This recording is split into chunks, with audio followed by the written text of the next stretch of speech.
I'd say it helps a lot.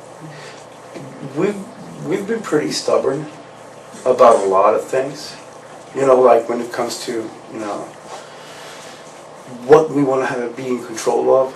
One part of that is, you know, the studio thing. And when it comes to touring, it's been like, what happened was that we got offered the Slayer tour. First of all, we got offered the Machine Head tour, which was a pretty big thing for us, just coming out with this Destroy, Erase, Improve, and we got to open up for them like for 10 weeks in Europe. So that was like a good tour for us. The Slayer tour was good.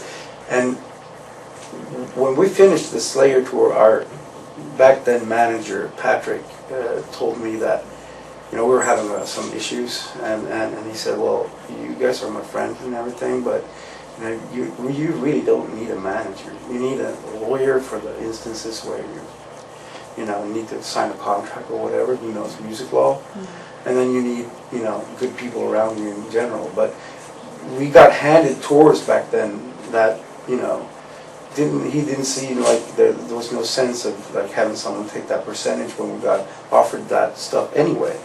So we've been lucky, you know, because Tool came along, Ozfest came along, you know.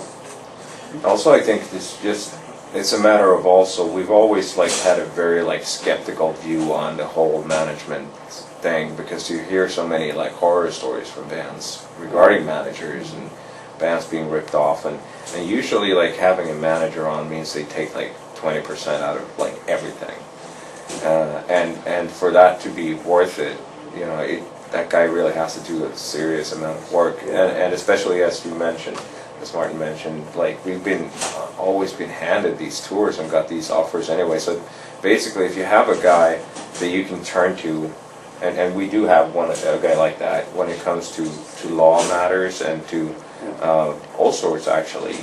We have a guy that does that just on a by hour rate, you know, instead of having someone like take money, you know, continuously from the band.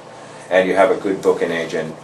And that's basically what you need. But then again, we don't work like a lot of bands. We really want to see everything and be in control of everything and know why, you know, this money is going there and what are the costs, what are we looking at. We don't want to be like a band that just sits back and plays and drinks and don't have a clue about what's going on with actually where the finances are going and etc. So I mean, for good and bad, and I think maybe at some point we will have to have a management just for the sheer amount of work that we sometimes have to go through already, and you feel like, you just want to dump this over on someone, you know, and so sometimes it's kind of hard, but you know, I don't know, it's just, you know, real skeptical about this. Yeah, and another thing is that, you know, when you get about the, you know, process of making decisions, as you were mentioning, it's like,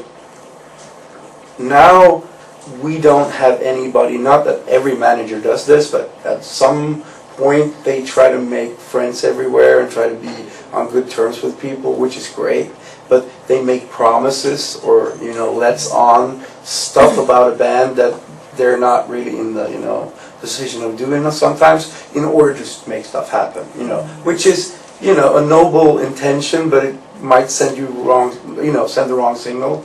People, we at least know that we turned this down because of that. We canceled this because of that. And it was all ultimately up to us, you know. There was a European tour that you had to put off because you were still working on the album. Yeah. That's one of those things. Like, of course, the Ozfest in 2002, we couldn't just, you know, not go. So we basically had to do that. So that's why we really had to rush the Nothing, you know, production and everything. And this time around, we initially aimed at having the album out in November, and we were going to do this Dillinger Escape Plan Meshuggah co-headline tour in Europe in November as well, in direct support of the album release. But as we noticed, like, it kept dragging on, and it got too late, so that the album would actually, we just knew it wouldn't be released in November. That tour didn't make any sense anymore. So we needed that time as well to Yeah, finish up the album. yeah. So those two factors made it like a very insensible thing to do for everyone, even though we're quite aware that a lot of fans got pissed off that we canceled that tour. Yeah, totally. But at the same time, it's, you know, it managed to make it possible for us to actually deliver a good product. You know, like deliver a good album and then do what's right after that, you know.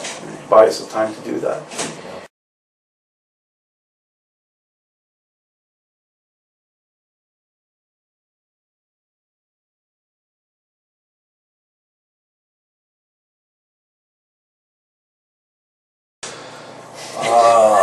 And does that mean someone naked should sell merch? Yeah. Or okay, all right.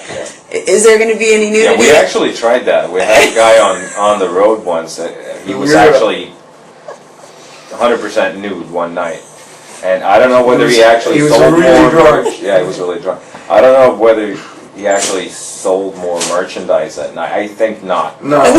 People were scared of him. Yeah. That was in Berlin. Yeah. And we were like, we didn't see it. He was just walking up and we were like, what the fuck is he? You know how you keep those, like, the bags around your, like a waist bag, like Right. around your waist, Yeah. and where you have the money and that. That's the only thing he had on, and shoes. Like, yeah. So people were actually scared of it. But yeah, you need to have someone who's totally nude to sell merchandise. Yeah. But it should probably be someone not as drunk and not as scary looking, I think. I think so too. Yeah. Yeah. Is there going to be any nudity on the ministry tour? Oh, of course. Oh yeah. Always. Yeah, we gotta have chicks in cages dancing on the stage in order to like draw focus on what we're reading about. You know? It's all about the booty. Very Meshuggah. Yeah.